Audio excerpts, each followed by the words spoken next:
My people, make I still use this medium to talk to us small. Good morning, my people for Nigeria. Good morning, my people for Africa. Good morning to every black citizen for the world.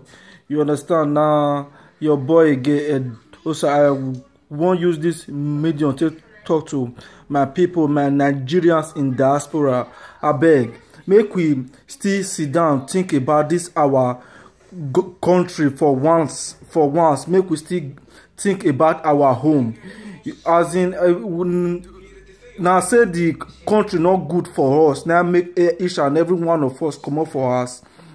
This one at the time make we get to physically see one thing to physically change the country for make it for day good for us, for our children, even if won't be say for us now, cause as in most of us for the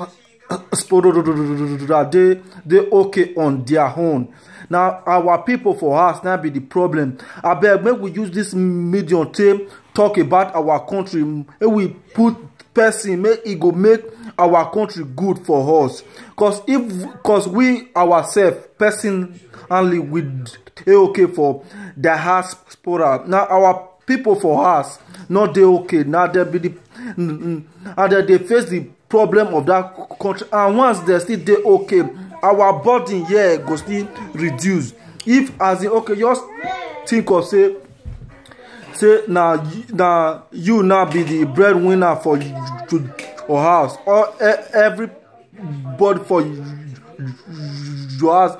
The country just so bad say for them to even they live. Now you okay, now our time to put better government in place. Government make it go still create job for them. At least if like for family of like two of them still get job, at least that two people problem goes to come up for your neck.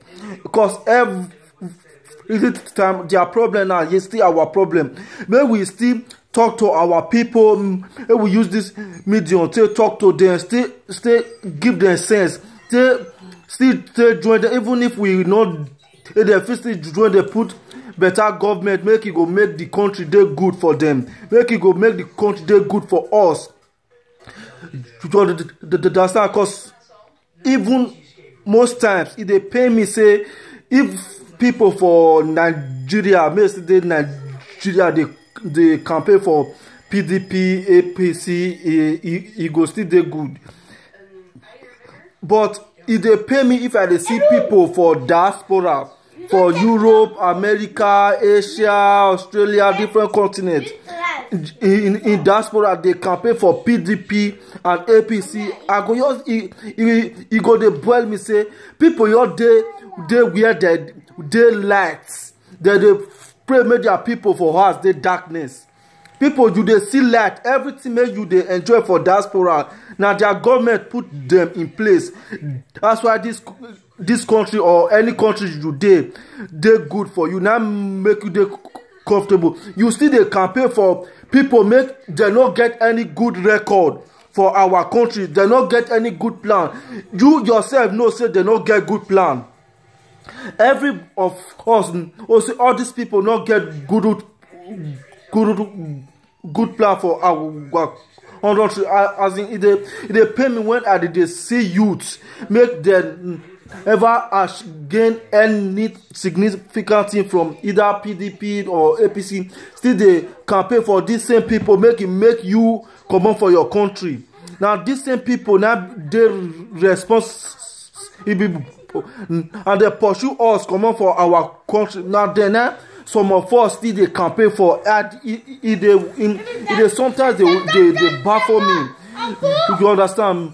If we use this time to tell our people say now Omoyele go make Nigeria be any country made with this. Now they feel say we okay now Omoyele Sowore be the only candidate make it get the light, he get the spirit, he get the passion, he get the energy, he get the life to do all those things for us. I beg make we think of our future, make we think of our children. E go still make sense if Nigeria still change for our time, for our era. Say we still open eye, this our eye still witness that change with this our naked eye. All be say as in after person you don die, you as in before me want make that country see change for my hair, for my time. I want to see make that country dey okay. Say everything we dey find, we dey get everything. No suffer again, no kill again, no thief again.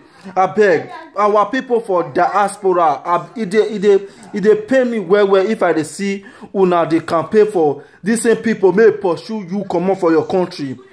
You no go wan add but na all these people na dey pursue us comot for our country. Because if to say our country good, the way this any country make you dey now for diaspora good, I believe say you for not get any reason to leave your country. Because all this oyibo for all these people citizens for diaspora, they no dey comot for their country. If they come on now, either vacation